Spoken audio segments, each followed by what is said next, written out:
Hello friends, welcome to my YouTube channel. എന്തൊക്കെയുണ്ട് വിശേഷം? എല്ലാവരും ഹാപ്പി ആയിട്ട് സേഫ് ആയിട്ടിരിക്കുന്നു വിശ്വസിക്കുന്നു.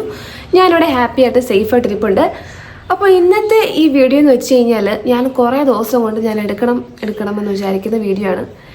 പ്രധാനപ്പെട്ട ഒരു കാര്യം എന്ന് വെച്ച് കഴിഞ്ഞാൽ കുറച്ച് കോളേജിൻ്റെ കുറച്ച് തിരക്കും കാര്യങ്ങളൊക്കെ ആയിപ്പോയി. അതുകൊണ്ടാണ് ഇത്രയും ഒരു ലാഗ് ഈ വീഡിയോ ഇടാനും ഈ വീഡിയോ എടുത്ത് നിങ്ങളുടെ ഫ്രണ്ടിൽ ഇങ്ങനെ പറയാനും ഒക്കെ ആയിട്ട് കുറച്ച് ലാഗായി പോയത്. ഇത്രയും നാളായത് കോളേജിൽ കുറച്ച് തിരക്കും കുറച്ച് വർക്കും കുറച്ച് കാര്യങ്ങളൊക്കെ ഉള്ളത് കൊണ്ടാണ്. രണ്ടാമത്തെ കാര്യം എന്ന് വെച്ചാൽ ഇത് പറയണോ വേണോ ഷെയർ ചെയ്യണോ വേണ്ടേ എന്നുള്ളൊരു കൺഫ്യൂഷനായിരുന്നു. അവസാനം ഞാൻ തീരുമാനത്തിലെത്തി ഗൈസ്, വേണം ചെയ്യണം, ചെയ്തേ പറ്റുള്ളൂ എന്നുള്ളൊരു തീരുമാനത്തിലെത്തി. എന്താണെന്ന് വെച്ച് കഴിഞ്ഞാൽ നമ്മൾ പ്രതികരിക്കാണ്ടിരിക്കുമ്പോഴാണ് ഗൈസ് ഇതേപോലത്തെ ആൾക്കാർ ഇങ്ങനെ വളർന്നു വരുന്നത്. ഓക്കെ, ഞാനും കുറച്ച് ദിവസം ഓൺലൈൻ ബിസിനസ് നടത്തിയിട്ടുള്ളതാണ്. എനിക്കും കുറച്ച് ഓൺലൈനായിട്ടുള്ള ബൊട്ടീക്കിൻ്റെ കുറച്ച് ബിസിനസ്സും കാര്യങ്ങളൊക്കെ ആയിട്ട് ഞാൻ കുറച്ച് വർഷം മുന്നേ ഞാൻ നടത്തിക്കൊണ്ടിരുന്നതാണ്. പിന്നെ ഈ സ്റ്റഡീസിൻ്റെ കുറച്ച് തിരക്കും ഒക്കെ വന്നപ്പോഴേക്കും ഞാൻ സ്റ്റോപ്പ് ചെയ്തു. എഗെയിൻ ഞാൻ ആരംഭിക്കാൻ താല്പര്യപ്പെടുന്നു. അത് ഞാൻ ഡീറ്റെയിൽ ആയിട്ട് ഞാൻ ഒരു വീഡിയോ ചെയ്യാൻ ഞാൻ പറയാം. ഓക്കെ, അപ്പം എനിക്കറിയാം ഓൺലൈൻ ബിസിനസ് എന്താണ്, ഏതാണ്, എങ്ങനെയാണെന്നൊക്കെ എനിക്ക് നന്നായിട്ട് അറിയാം. ഞാൻ ഓൺലൈൻ ബിസിനസ് നടത്തിക്കൊണ്ടിരുന്ന സമയത്ത് സെയിൽ ചെയ്യുന്ന പ്രോഡക്ട്സിന് എല്ലാത്തിനൊന്നും COD അവൈലബിൾ ഒന്നുമല്ല. മിക്ക പ്രോഡക്ട്സിനും ഓൺലൈൻ പേയ്മെൻ്റ് ആയിരിക്കും. അപ്പോൾ ഒരു കസ്റ്റമർ നമുക്ക് ഓർഡർ തരുമ്പോൾ അവർ നമ്മളെ വിശ്വസിച്ചും കൂടിയാണ് ഗൈസ് ഓർഡർ തരുന്നത്.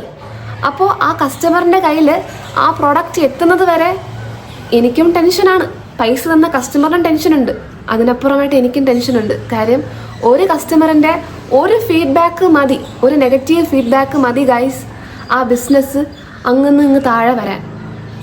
ഓക്കെ, അതുപോലെ തന്നെ കസ്റ്റമർ ഇല്ല എന്നുണ്ടെങ്കിൽ ബിസിനസ് ഇല്ല. ബിസിനസ് ഞാൻ പിന്നെ വെച്ചുകൊണ്ടിരുന്നിട്ട് യാതൊരു കാര്യമില്ല. കസ്റ്റമറിനെ നമ്മൾ എങ്ങനെ ട്രീറ്റ് ചെയ്യുന്നോ അതുപോലെ തന്നെയാണ് ബിസിനസ് പോകുന്നത്. കസ്റ്റമറിനെ നല്ല രീതിക്ക് ട്രീറ്റ് ചെയ്ത് കഴിഞ്ഞാൽ ആ ബിസിനസ് നല്ല രീതിക്ക് സ്മൂത്തായിട്ട് പോകും. അപ്പം നമ്മളെ വിശ്വസിച്ചാണ് ഗൈസ് ഒരു കസ്റ്റമർ നമുക്ക് ഓർഡർ തരുന്നത്. അപ്പോൾ ഓർഡർ തരുന്ന സമയത്ത് നമ്മൾ പറയും ഇത്രയും ദിവസത്തിൻ്റെ അകത്ത് കിട്ടും. വർക്കിംഗ് ഡേയ്സ് മാത്രമേ നമ്മളവിടെ കണക്ക് കൂട്ടുന്നുള്ളൂ. ഹോളിഡേയ്സ് പോയിട്ട് വർക്കിംഗ് ഡേയ്സ് മാത്രം. അപ്പോൾ ഈ വർക്കിംഗ് ഡേയ്സിന് ഇടയ്ക്ക് എന്തെങ്കിലും ലീവ്, അതായത് എന്തെങ്കിലും ഹർത്താലോ കാര്യങ്ങളോ വന്നു കഴിഞ്ഞാൽ അവിടെ ചെറിയ ഡിലേ ഉണ്ടാവും. ആ ഡിലേ ഉണ്ടാവുന്ന സമയത്ത് കസ്റ്റമർ നമ്മൾ ഉറപ്പായിട്ടും കോൺടാക്ട് ചെയ്യും. നമ്മൾ പറഞ്ഞ സമയത്ത് വന്നില്ല, ഒന്നോ രണ്ടോ ദിവസം അങ്ങോട്ടും ഇങ്ങോട്ടും ആയിക്കഴിഞ്ഞാൽ കസ്റ്റമർ നമുക്ക് ഉറപ്പായിട്ടും മെസ്സേജ് അയക്കും. ഇപ്പം നമ്മളാണെങ്കിൽ പോലും കസ്റ്റമറിൻ്റെ സ്ഥാനത്ത് നിന്ന് നമ്മളൊന്ന് ആലോചിച്ച് നോക്കൂ. നമ്മളും അതേപോലെ നമ്മൾ ഒരു പ്രോഡക്റ്റ് ഓർഡർ ചെയ്ത് കഴിഞ്ഞാൽ അത് ഡിലേ ആയി കഴിഞ്ഞാൽ ഉറപ്പായിട്ട് നമ്മളവരെ കോൺടാക്ട് ചെയ്യില്ലേ? അതുമാതിരി തന്നെയാണ് കസ്റ്റമർ നമ്മളെയും കോൺടാക്ട് ചെയ്യും. കോൺടാക്ട് ചെയ്യുന്ന സമയത്ത് നമ്മൾ എന്ത് ചെയ്യുക? അതിന് കൃത്യമായ മറുപടി കൊടുക്കണം. കൃത്യമായ മറുപടി കൊടുത്തില്ല എന്നുണ്ടെങ്കിൽ കസ്റ്റമറിൻ്റെ വിശ്വാസം പോയി. പിന്നെ ആ കസ്റ്റമർ നമുക്കൊരു ഓർഡർ തരുമോ? തരില്ല. അവിടെ ഒരു നെഗറ്റീവ് ഫീഡ്ബാക്ക് ഉണ്ടായേ പിന്നെ ആ ബിസിനസ് പോയോ? അതാണ് സംഭവം. അപ്പോൾ നമ്മൾ ഒരു കസ്റ്റമറിൻ്റെ അടുത്ത് ജെനുവൻ ആയിട്ടിരിക്കണം ഫ്രണ്ട്സ്. ഒരിക്കലും ആ കസ്റ്റമറിനെ പറ്റിക്കരുത്. കസ്റ്റമറാണ് നമ്മുടെ ബിസിനസ്സിൻ്റെ ബേസ്മെൻറ്റ്, അടിസ്ഥാനം എന്ന് പറയുന്നത്. ആ ബേസ്മെൻറ്റ് ഇല്ലെങ്കിൽ പിന്നെ ആ ബിസിനസ് തീർന്നു, പിന്നെ പോയി ആ ബിസിനസ് നോക്കണ്ട. ഓക്കെ, അപ്പം ഞാൻ പറഞ്ഞു വന്നത് ഒരു ഓൺലൈൻ തട്ടിപ്പിൻ്റെ കാര്യമാണ്. എന്താണെന്ന് വെച്ചാൽ ഞാൻ ഈ കാണുന്ന ചുവര്, ഓക്കെ, ഈ കാണുന്ന ഈ വാളിൽ, ഈ ബ്ലൂ കളർ വാൾ, ഇതിൽ ഞാൻ വെക്കാനായിട്ട് കുറച്ച് ഫ്രെയിംസ് തപ്പി ഇറങ്ങിയിട്ടുണ്ടായിരുന്നു. അപ്പോൾ നമുക്കറിയാം ഫ്രെയിംസ് എവിടെയെങ്കിലും തപ്പിക്കഴിഞ്ഞാൽ അത് ഒളിച്ചെന്ന് കണ്ട് ഫേസ്ബുക്കിലും ഇൻസ്റ്റാഗ്രാമിലൊക്കെ ഇതേപോലെ ആഡ് വരുന്ന കാര്യം.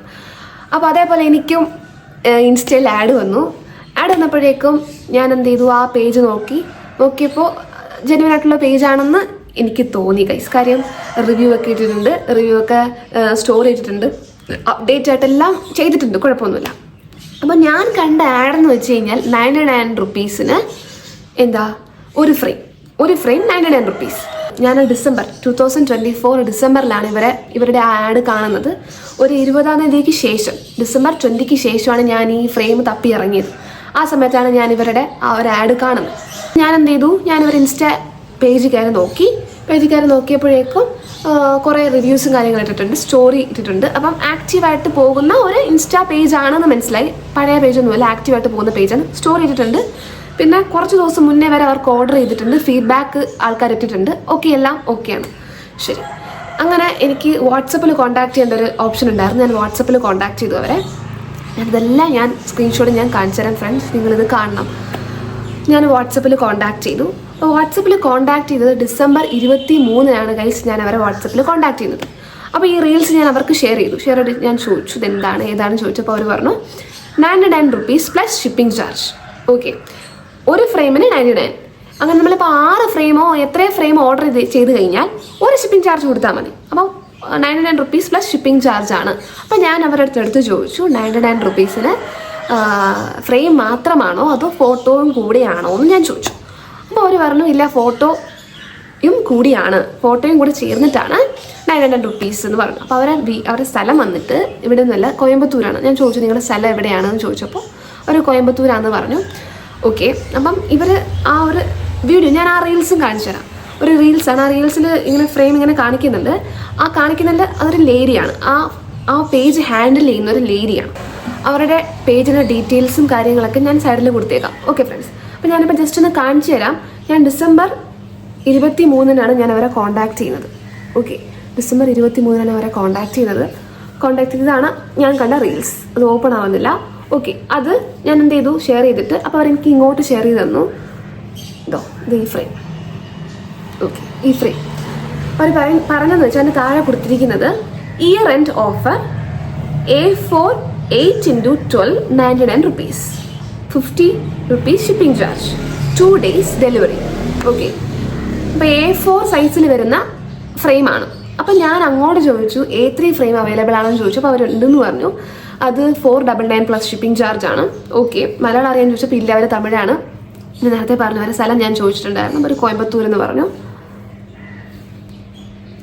ഓക്കെ, ഞാൻ ചാറ്റ് ഞാൻ ഉറപ്പായിട്ട് സൈഡിൽ കൊടുത്തിരിക്കും ഫ്രണ്ട്സ്, നിങ്ങൾ നോക്കൂ.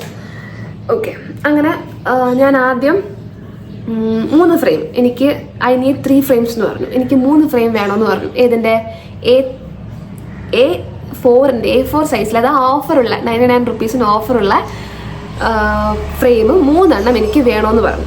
ഞാൻ എടുത്ത് ചോദിച്ചു വിത്ത് ഫോട്ടോയാണോ 99 rupees ഞാൻ ചോദിച്ചു. അപ്പോൾ അവർ പറഞ്ഞു യെസ് വിത്ത് ഫോട്ടോയാണെന്ന് പറഞ്ഞു. അപ്പോൾ ഞാൻ എന്ത് ചെയ്തു, വിത്ത് ഫോട്ടോയ്ക്ക് ലാഭമല്ലേ, ഓക്കെ എന്ന് പറഞ്ഞിട്ട് ഞാൻ 3 ഫ്രെയിം മാറ്റി 4 ഫ്രെയിം ആക്കി. 4 എണ്ണം വേണമെന്ന് പറഞ്ഞു. അപ്പോൾ ഫോട്ടോസ് അയക്കട്ടെ എന്ന് ചോദിച്ചപ്പോൾ അവർ പറഞ്ഞു ഇതിൽ തന്നെ അയക്കാൻ പറഞ്ഞു. അങ്ങനെ ഞാൻ 4 ഫ്രെയിം തന്നെ, അപ്പോൾ 4 ഫോട്ടോ വേണമല്ലോ. 4 ഫോട്ടോ ഞാൻ PDF ആയിട്ട് അയച്ചു കേട്ടോ. ഞാൻ PDF ആയിട്ട് കാണാവോ എന്നറിയില്ല. ഓക്കെ, അപ്പോൾ ഞാൻ 4 ഫോട്ടോ ഞാൻ സ്ക്രീനിൽ കൊടുത്തേക്കാം ഫ്രണ്ട്സ്. 4 ഫോട്ടോ ഞാൻ PDF ആയിട്ട് അയച്ചു. എന്നിട്ട് ഞാൻ പറഞ്ഞു സോറി എനിക്ക് 5 ഫ്രെയിം വേണമെന്ന് പറഞ്ഞു. ഓക്കെ, കാര്യം പൈസ കയ്യിലിരിപ്പുണ്ടായിരുന്നു. ഇവിടെ വയ്ക്കുന്ന കുറേ ദിവസം കൂടെ കപ്പ് കിടക്കും. അപ്പം നല്ലൊരു ഓഫറാണെന്ന് എനിക്ക് തോന്നിയിട്ട് ഞാൻ പറഞ്ഞു എനിക്ക് 5 ഫ്രെയിം വേണമെന്ന് പറഞ്ഞു. ഓക്കെ പറഞ്ഞിട്ട് അവർ ടോട്ടൽ 5 എണ്ണത്തിന് എത്രയാവുമെന്ന് നോക്കിയിട്ട് പറഞ്ഞു. അപ്പം 5 frame plus shipping charge 495 plus 50. Okay, 495 ഇവിടെ മുകളിലുണ്ട്, ഉണ്ടായിരുന്നു. 495 പ്ലസ് ഷിപ്പിംഗ്. ഓക്കെ അങ്ങനെ ശരി ഓക്കെ എന്നൊക്കെ പറഞ്ഞിട്ട് ഓക്കെ മാം എന്ന് പറഞ്ഞു. അപ്പം ഞാൻ വിചാരിച്ചു 5 എണ്ണം അതിനെ റൗണ്ട് ചെയ്ത് ഒരു 6 ആക്കാം. 5 വേണ്ട, നമുക്കൊരു 6 ആക്കാം. 3 ഒക്കെ വെച്ച് ഇങ്ങനെ വെക്കാമല്ലോ എന്ന് വിചാരിച്ചിട്ട് ഞാൻ വിചാരിച്ചു ഓക്കെ 6 എണ്ണം കൊടുക്കാം, 6 ഫ്രെയിം. ശരി, ഞാൻ 6 ഫോട്ടോ ഇപ്പം അയക്കാമെന്ന് പറഞ്ഞത് 6 ഫോട്ടോ ഞാൻ അയച്ചു. അടുത്ത 6 ഫോട്ടോ നോക്കൂ, 6 ഫോട്ടോ ഞാൻ അയച്ചു. അപ്പോൾ ഓക്കെ എന്ന് പറഞ്ഞു. ശരി, അപ്പം 6 ഫോട്ടോയ്ക്ക് വന്ന റേറ്റ് എന്ന് വെച്ച് കഴിഞ്ഞാൽ 594 plus shipping charge. 594 plus shipping ചാർജാണ് 6 ഫോട്ടോയ്ക്ക് എനിക്ക് വന്ന റേറ്റ്. അപ്പോൾ അവരെനിക്ക് ഇതാ സ്കാൻ ചെയ്ത് അയക്കേണ്ട QR കോഡൊക്കെ എനിക്ക് തന്നു. പിന്നെ നെയിം, ഡോർ നമ്പർ, അഡ്രസ്സ് കാര്യങ്ങളൊക്കെ ചെയ്യേണ്ട, പിൻകോഡ് നമ്പർ, ഫോൺ നമ്പർ തുടങ്ങിയ കാര്യങ്ങളൊക്കെ വെക്കേണ്ട സംഭവങ്ങളൊക്കെ എനിക്ക് അയച്ചു. ഓക്കെ എന്ന് പറഞ്ഞിട്ട് ഞാനത് എന്ത് ചെയ്തു, ഇതാ എല്ലാം ഫില്ല് ചെയ്ത് ഞാനും അയച്ചു. ഓക്കെ, ഞാൻ ഫില്ല് ചെയ്ത് ഞാനും അയച്ചു. അത് കഴിഞ്ഞിട്ട് ഞാൻ ചോദിച്ചു എത്ര ദിവസത്തിൽ ഇത് കിട്ടുമെന്ന് ചോദിച്ചു. എത്ര ദിവസം ഡെലിവറി ആവുമെന്ന് ചോദിച്ചപ്പോൾ അവർ പറഞ്ഞു 2 വർക്കിംഗ് ഡേയ്സ്. ഞാൻ നേരത്തെ പറഞ്ഞല്ലോ 2 വർക്കിംഗ് ഡേയ്സ് ആവും. അപ്പോൾ 2 വർക്കിംഗ് ഡേയ്സിൽ കിട്ടുമെന്ന് പറഞ്ഞു. ഓക്കെ ഫ്രണ്ട്സ്, അപ്പോൾ ഞാൻ ഇവരുടെ അടുത്ത് എന്ത് ചെയ്തു, ഞാൻ പേര് ചോദിച്ചു. ഓക്കെ, നിങ്ങളുടെ പേര് പറയാൻ പറഞ്ഞു. അപ്പം അവർ ജനനി എന്ന് അവരെ പേര് പറഞ്ഞു. ഓക്കെ, അപ്പം ഞാൻ എത്ര റുപ്പീസ് ആയെന്ന് ചോദിച്ചു. അപ്പം അവർ 640 rupees ആയെന്ന് പറഞ്ഞു. അപ്പോൾ ഡിസംബർ 28-ന് 12 മണിക്ക് 12:22 ഞാൻ ഓർഡർ പ്ലേസ് ചെയ്യുന്നത്. അപ്പോൾ ഇവർ തന്ന QR കോഡ് എനിക്ക് സ്കാൻ ചെയ്യാൻ പറ്റിയിട്ടുണ്ടായിരുന്നില്ല. ഓക്കെ, കാര്യം അത് എനിക്ക് ഫോൺ പേ ഉണ്ടായിരുന്നില്ല. അപ്പോൾ എനിക്ക് സ്കാൻ ചെയ്യാൻ പറ്റിയില്ല. അപ്പോൾ ഞാൻ അവർക്ക് UPI ഉണ്ടോ എന്ന് ചോദിച്ചു. അപ്പോൾ എനിക്ക് UPI തന്നു. അങ്ങനെ ഞാൻ UPI പേയ്മെൻറ്റ് ചെയ്തു. ഇന്ന് ഡിസംബർ 28-ാം തീയതി 12:22 ഞാൻ പേയ്മെൻറ്റ് ചെയ്തു. ഓക്കെ, 640 rupees പേയ്മെൻറ്റ് ചെയ്തു. അപ്പോൾ ഞാൻ അവർക്ക് ചോദിച്ചു DTDC ആണോ എന്ന് ചോദിച്ചപ്പോൾ അവർ പറഞ്ഞു DTDC അല്ലെങ്കിൽ ഫ്രഞ്ച് എക്സ്പ്രസ് എന്ന് പറഞ്ഞിട്ട് പറഞ്ഞു. ഓക്കെ, എന്നിട്ട് അവർ thank you for your order എന്നൊക്കെ പറഞ്ഞിട്ട് പറഞ്ഞു. ഞാൻ ഓക്കെ താങ്ക് യു എന്നൊക്കെ പറഞ്ഞു. അത് കഴിഞ്ഞിട്ട് എനിക്ക് അടുത്ത ന്യൂ ഇയർ ആണല്ലോ, 2025 ആണല്ലോ, ഒരു ടേബിൾ കലണ്ടർ എനിക്ക് വേണമായിരുന്നു. അപ്പോൾ എൻ്റെ ഫോട്ടോ വെച്ചിട്ടൊരു ടേബിൾ കലണ്ടർ ചോദിച്ചിട്ടുണ്ടായിരുന്നു. അപ്പോൾ അവർ അവൈലബിൾ ആണ്, 249 rupees ആവുമെന്ന് പറഞ്ഞു. അപ്പോൾ ഞാൻ ഓക്കെ എന്നൊക്കെ പറഞ്ഞു അത് വിട്ടു. അപ്പോൾ ഞാൻ ഓക്കെ എൻ്റെ മോഡൽസ് സെൻഡ് ചെയ്യാൻ വേണ്ടി പറഞ്ഞു. വെയിറ്റ് എന്ന് പറഞ്ഞ് ഇന്ന് 28-ാം തീയതി ഡിസംബർ 2024 ഡിസംബർ 28-ാം തീയതിയാണ് ഈ സംഭവം നടക്കുന്നത്. വെയിറ്റ് ചെയ്യാൻ പറഞ്ഞു. ഓക്കെ, ഞാൻ വെയിറ്റ് ചെയ്യാം ഓക്കെ എന്ന് പറഞ്ഞു. അത് കഴിഞ്ഞിട്ട് ഡിസംബർ 30-ആയി. ഡിസംബർ 28-നാണ് ഞാൻ ഓർഡർ ചെയ്തത്. ഡിസംബർ 30-ആയി. ഹലോ, ഓർഡർ പ്ലേസ് ചെയ്തു എന്നൊക്കെ പറഞ്ഞ് ഞാൻ ചോദിച്ചു. വേർ ഇസ് മൈ ഓർഡർ എല്ലാം ഞാൻ ചോദിച്ചിട്ടുണ്ട്. കുറേ മെസ്സേജ് അയച്ചിട്ടുണ്ട്. ട്രാക്കിംഗ് ഐ ഡി തരാൻ പറഞ്ഞിട്ടുണ്ട്. Send the tracking I D എന്നൊക്കെ പറഞ്ഞിട്ടുണ്ട്. ഹലോ, റിപ്ലൈ പ്ലീസ് ജാനുവരി 5-ആയി, ഒരു രക്ഷയില്ല, അല്ലെങ്കിൽ തിരിച്ച് ക്യാഷ് തരാൻ വരെ ഞാൻ പറഞ്ഞു. 2 ദിവസത്തിൽ എൻ്റെ പ്രോഡക്റ്റ് കയ്യിൽ കിട്ടും, 2 വർക്കിംഗ് ഡേയ്സ്. ഓക്കെ, ഏകദേശം 5 വർക്കിംഗ് ഡേയ്സ് കഴിഞ്ഞു. എനിക്കിതുവരെ ഓർഡർ, ഞാൻ വർക്കിംഗ് ഡേയ്സ് ഞാൻ എണ്ണി പോട്ടെ, 5 ദിവസം. ഞാനിപ്പോൾ ഒരു ബിസിനസ് നടത്തുന്നു, ചിലപ്പോൾ അങ്ങോട്ടും ഇങ്ങോട്ടും ആയാലെന്ന് വെച്ചിട്ട് ഞാൻ വീണ്ടും വെയിറ്റ് ചെയ്തു. കുറേ വെയിറ്റ് ചെയ്തു. നോക്കൂ, ഞാൻ ത്വര മെസ്സേജ് അയച്ചിട്ടുണ്ട്. ഈ മെസ്സേജ് എല്ലാം അവർ കണ്ടിട്ടുണ്ട്. ഓക്കെ, ഞാൻ എന്ത് ചെയ്തു, അവസാനം ഞാൻ അവരുടെ അടുത്ത് പറഞ്ഞു, നിങ്ങളിതിന് റിപ്ലൈ തന്നില്ലെങ്കിൽ നിങ്ങൾക്കെതിരെ ഞാനൊരു വീഡിയോ ചെയ്യും. അതുവരെ അവർ കണ്ടു. എന്നിട്ട് അവരെനിക്ക് റിപ്ലൈ തന്നില്ല. ഫൈനലി ഞാൻ എന്ത് ചെയ്യുന്നറിയോ, ഞാൻ ഈ കഴിഞ്ഞ സൺഡേ വരെ ഫെബ്രുവരി 14-ന് ഞാൻ ഒരു ഹലോ അയച്ചു, അതൊരു കണ്ടിട്ടുണ്ട്. കഴിഞ്ഞ സൺഡേയിലും ഞാൻ എന്ത് ചെയ്തു, അവർക്ക് ഞാൻ മെസ്സേജ് അയച്ചു, അവർ ഹലോ അയച്ചു. അത് ഡബിൾ ടിക്ക് പോയിട്ടുണ്ട്, പക്ഷെ അവർ സീനാക്കിയിട്ടില്ല. വിളിച്ചാൽ ഫോൺ എടുക്കില്ല. ഇപ്പം ഞാൻ ഇന്ന് വിളിച്ചപ്പോഴേക്കും ഫോൺ സ്വിച്ച് ഓഫ് ആണ് ഗൈസ്.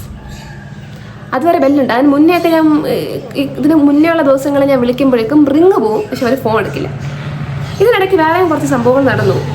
എന്താണെന്ന് വെച്ച് കഴിഞ്ഞാൽ എനിക്കിവർ എങ്ങനെയെങ്കിലും കോൺടാക്ട് ചെയ്തല്ലോ. എൻ്റെ 640 രൂപ പോയല്ലോ. അപ്പം 2 ദിവസം ഡെലിവറി ചെയ്തു തരാമെന്ന് പറഞ്ഞിട്ട് ഏകദേശം 3 മാസം കഴിയാറായി.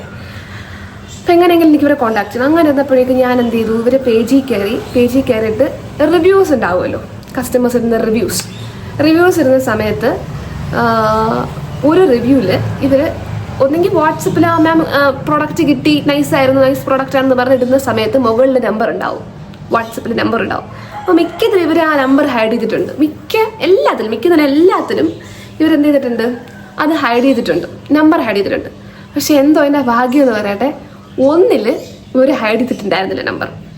ഓക്കെ, ആ നമ്പർ എടുത്തിട്ട് ഞാൻ എന്ത് ചെയ്തു, അവർക്ക് ഞാൻ വാട്സപ്പ് ചെയ്തു. ഒരു കസ്റ്റമർ ആണല്ലോ, ഇവരൊരു കസ്റ്റമർ റിവ്യൂ ഇട്ടിരിക്കുന്നതാണ്, അവർക്ക് പ്രോഡക്റ്റ് കിട്ടി, നൈസാണ്, കൊള്ളാമെന്നൊക്കെ പറഞ്ഞിട്ട്. അങ്ങനെ ഞാൻ എന്ത് ചെയ്തു, അവരുമായിട്ടും കോൺടാക്ട് ചെയ്തു. അപ്പോൾ അവരെ വീട് വന്നിട്ട് സേലത്തോ എന്തോ ആണ്. അപ്പോൾ ഞാൻ അവരോട് ചാറ്റ് ചെയ്തു, ഞാൻ സൈഡിൽ കൊടുത്തേക്കാം. അങ്ങനെ ഞാൻ അവരോട് കോൺടാക്ട് ചെയ്തു. അപ്പോൾ അവർ പറഞ്ഞു ജെനുവിനായിട്ടുള്ള പേജ് തന്നെയാണ്, എനിക്ക് ഫ്രെയിം കിട്ടി, 3 ദിവസത്തിനുള്ളിൽ എനിക്ക് ഫ്രെയിം കിട്ടി എന്നൊക്കെ പറഞ്ഞു. അപ്പോൾ ഓക്കെ ശരിയെന്ന് പറഞ്ഞിട്ട് അങ്ങനെ ഇരുന്നപ്പോൾ ആ പുള്ളിക്കാരി നമ്മുടെ പേജ് ഉള്ള ആ ഓണറിൻ്റെ അടുത്ത് ചാറ്റ് ചെയ്തു. അവരായിട്ട് വാട്സപ്പ് ചാറ്റ് ചെയ്തിട്ട് ഇതേപോലെ പറഞ്ഞു, ഇതേപോലെ ഒരു മാം ഒരു പ്രശ്നമുണ്ട്, ഇതേപോലെ ഒരു കുട്ടി വന്നിട്ട് ഇങ്ങനെ പറയുകയാണ്, മാമായിട്ട് ഓർഡർ ചെയ്തിട്ട് പ്രോഡക്റ്റ് കിട്ടിയില്ല എന്നൊക്കെ പറയുവാണെന്ന് പറഞ്ഞിട്ട്. അപ്പോൾ ആ സ്ക്രീൻഷോട്ട് അവർ തമ്മിൽ ചാറ്റ് ചെയ്തിട്ടുണ്ടായിരുന്നില്ലേ, ആ സ്ക്രീൻഷോട്ട് എനിക്ക് അയച്ചു. ഞാൻ അതും കാണിച്ചു തരാം. അപ്പോൾ അതിലെന്ന് പറഞ്ഞ് ഞാൻ നോക്കിക്കോളാം, അതെന്തോ ഡെലിവറിയുടെ കൊറിയർ ഡിലേ ആണ് അങ്ങനെ എന്നൊക്കെ പറഞ്ഞു, ഞാൻ നോക്കിക്കോളാം പറഞ്ഞു. അപ്പോൾ ഞാൻ ഈ കുട്ടിയോട് ഞാൻ പറഞ്ഞു, അവർ മര്യാദയ്ക്ക് എനിക്ക് റിപ്ലൈ തന്നില്ല. എൻ്റെ മമ്മി വന്നിട്ട് തമിഴാണ്. മമ്മി എന്ത് ചെയ്തു, ഈ സേലത്തുള്ള ആ കുട്ടിയെ വിളിച്ചിട്ട്, ഒരു ഗേളാണ്, ആ ഗേളിനെ വിളിച്ചിട്ട് തമിഴിൽ സംസാരിച്ചു. അപ്പം മമ്മി പറഞ്ഞു മര്യാദയ്ക്ക് അവരുടെ അടുത്ത് ഒന്നെങ്കിൽ ആ പ്രോഡക്റ്റ് നമുക്ക് എത്തിക്കാൻ പറയണം, അല്ലെങ്കിൽ അറ്റ്ലീസ്റ്റ് നമ്മൾ മെസ്സേജ് അയക്കുമ്പോൾ അവർക്ക് റിപ്ലൈ തരാനുള്ള മര്യാദയെങ്കിലും കാണിക്കാൻ പറഞ്ഞു.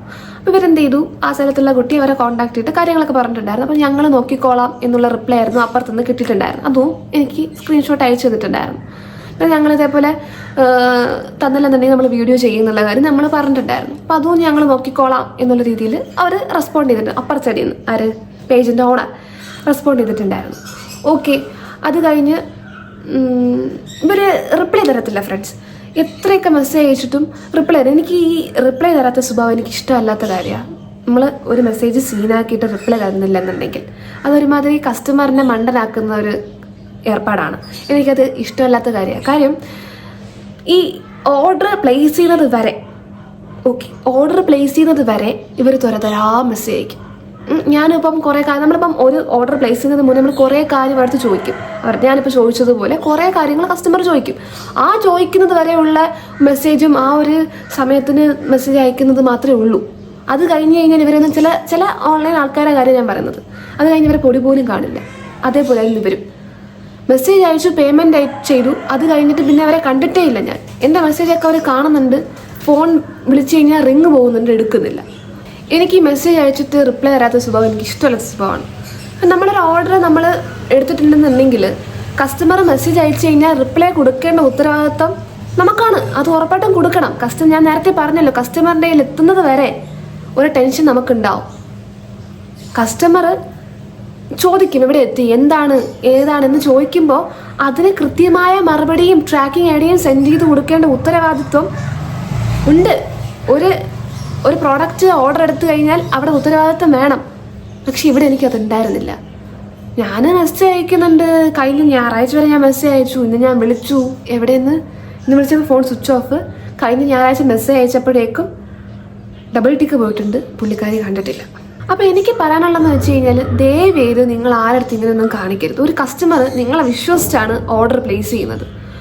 അപ്പോൾ ആ കസ്റ്റമറിൻ്റെ കയ്യിൽ ആ പ്രോഡക്റ്റ് കിട്ടുന്നത് വരെ, മിനിമം ആ പ്രോഡക്റ്റ് കിട്ടുന്നത് വരെയെങ്കിലും ആ കസ്റ്റമർ മെസ്സേജ് അയക്കുമ്പോൾ നിങ്ങൾ റിപ്ലൈ കൊടുക്കേണ്ട ഉത്തരവാദിത്തം നിങ്ങൾ കാണിക്കണം. ഇപ്പം ഞാൻ എന്ത് ചെയ്തു, നിങ്ങളുടെ അടുത്ത് വന്നത് പറഞ്ഞു, ഷെയർ ചെയ്തു. ഇതേപോലെ എത്ര ആൾക്കാർക്ക് പ്രോഡക്റ്റ് കയ്യിൽ കിട്ടാണ്ട് ഇത്ര മാസം കണക്കായിട്ട് ആൾക്കാർ വെയിറ്റ് ചെയ്യുന്നത്, ഇത്ര ദിവസത്തിനകത്ത് നിങ്ങൾക്ക് പ്രോഡക്റ്റ് കിട്ടും, 2 ദിവസം 1 ദിവസത്തിനകത്ത് പ്രോഡക്റ്റ് കിട്ടും എന്ന് പറഞ്ഞിട്ട് പറ്റിക്കപ്പെട്ട എത്ര ആൾക്കാരുണ്ടാവും അല്ലേ? അവരൊക്കെ ഒരു കേസിന് പിറകെ പോവോ, അല്ലെങ്കിൽ ഇവർ അന്വേഷിച്ചവരെ പോവോ? ഒരിക്കലും പോവില്ല. അവർ മിണ്ടാതെ പോയത് പോയി എന്ന് വെച്ചിട്ടൊരു ഇരിപ്പുണ്ടാവും. എത്ര ആൾക്കാരുണ്ടാവും ഈ ലോകത്ത്. അതുകൊണ്ട് ദയവേത് എനിക്ക് പറയാനുള്ളതെന്ന് വെച്ച് കഴിഞ്ഞാൽ, ഒരു കസ്റ്റമറിനോടോ നിങ്ങൾ ഇങ്ങനെയൊന്നും കാണിക്കരുത്. നിങ്ങളെ വിശ്വസിച്ചാണ് അവർ ഓർഡർ തരുന്നത്, അതും പ്രീപെയ്ഡ് ആയിട്ടുള്ള ഓർഡേഴ്സ്.